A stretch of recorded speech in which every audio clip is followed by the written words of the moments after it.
its branch has related to some data and things work a bit, you know that someone is in a little bit.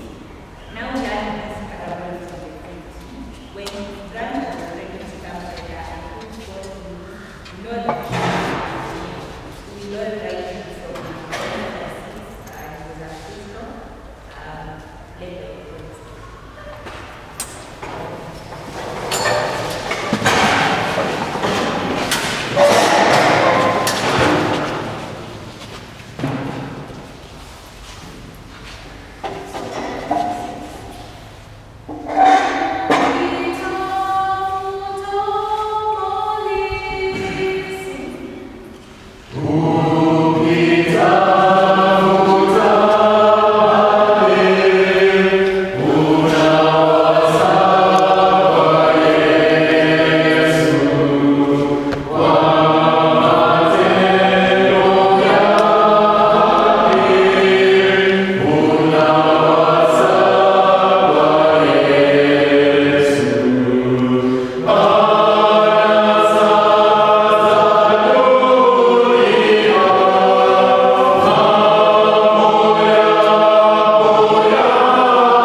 is approaching, do not forsake the assembly of what? The saints. It is very important. It is very important to commune together. And by the way, anytime you come to such a fellowship, make sure you have a fellowship. Make sure you have a fellowship. What do I mean by a fellowship? You see, there are people who you just come from your house, you can't sit alone, you finish the service alone, go home alone. There is a self-centeredness in the church whereby the church has come to be like a bunch of mourners. God desires us to go to heaven, not as a bunch of mourners. Make sure when you come here to worship the Lord, you have fellowship with one another.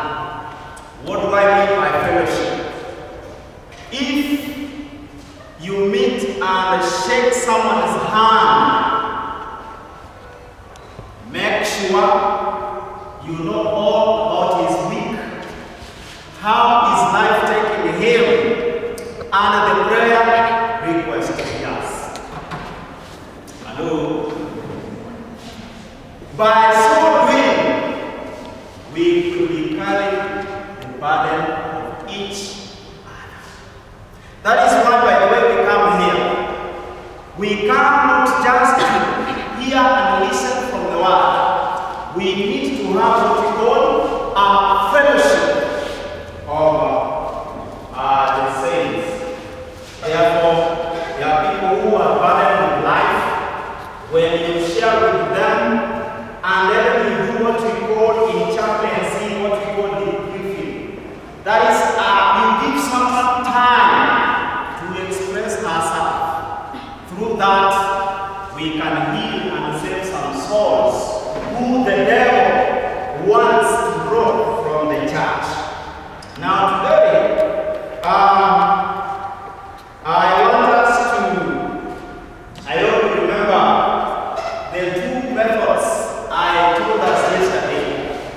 The two methods you use in approaching people. I want to ask this question. How many non-Adventists do we have around? Anyone who is not a member of the SDA church? Okay. So this is how selfish we are. Now, I want to ask this question. Is it good to preach to someone, convert that person, and marry that person as a way of evangelizing? Is it good you get someone, because we are evangelizing, I get someone's daughter who is from CU. Ameweka mistari, I convert her, I make sure she's an active member in the church. After that, go on. Is it right? Is it right? Someone is saying yes. What do you think? Ask your neighbor. Is it right?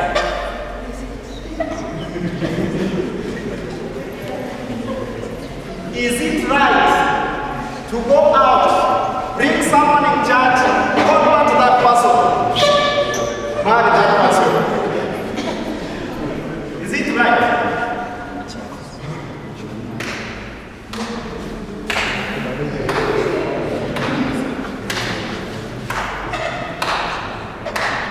What do you think? What is your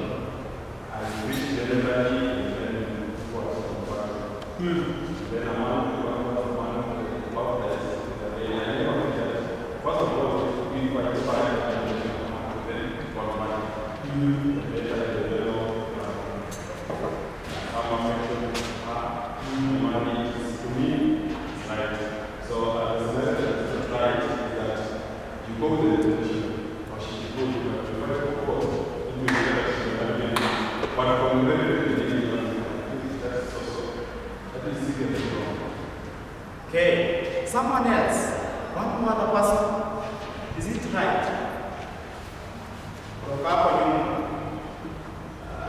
What you agree with him?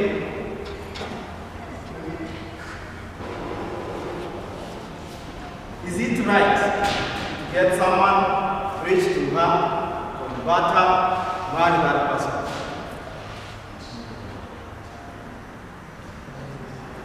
Yes.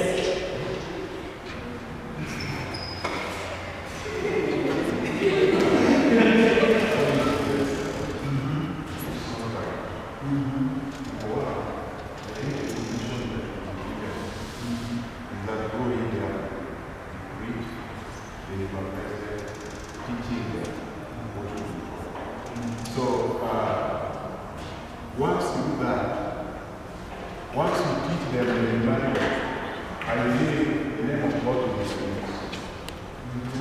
of how we use. Because, yes, according to you, you are not intentional.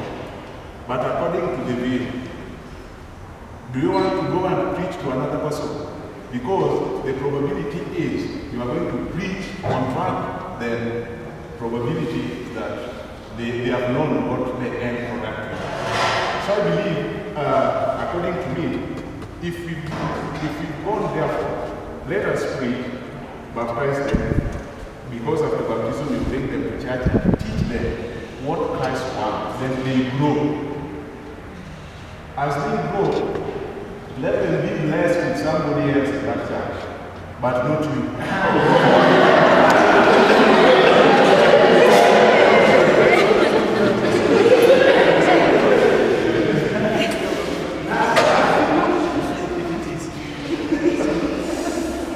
I know we might discuss that until, but let me tell you this. There is what we call PCM. What does that mean? PCM. Public Campus. Now, when we come to evangelism, that changes.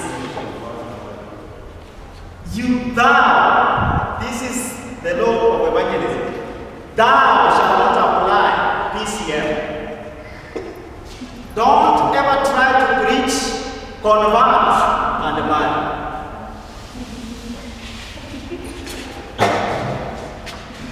Don't ever try to preach, convert, and what?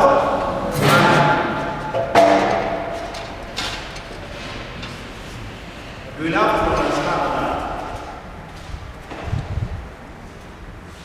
Suppose you take someone, a lady, and you have been in the church for some time. She is new in the fruit. You have advanced and grown. You are now a reformer. You see the injustice you are going to do to her. You will have to force her to do what? To reform for the sake of you. You will force her to come to your standard so that she can do what? She can adapt. But then let me tell you. Let me ask this question. Do you think the Darwin's theory is right in the Church of God? The Darwin's theory. Do you know what is the Darwin's theory saying? The ones which says survival for the fittest.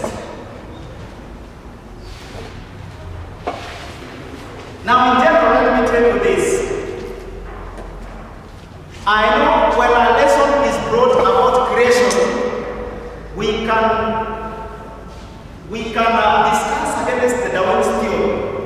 But do you know that is the theory upon which campus students live upon? Do you know that? That is the theory which you apply even in the church. Now get this. Most of the time, when we come to this church, now let me say where I was.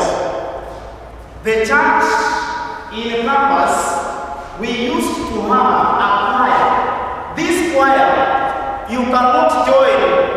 Okay, what you cannot join. By the fact that you join, you find no one is putting a short skirt, no one is putting a long trouser, no one is braiding their hair. Now when you join the choir, what do? Do you go there with your short skirt?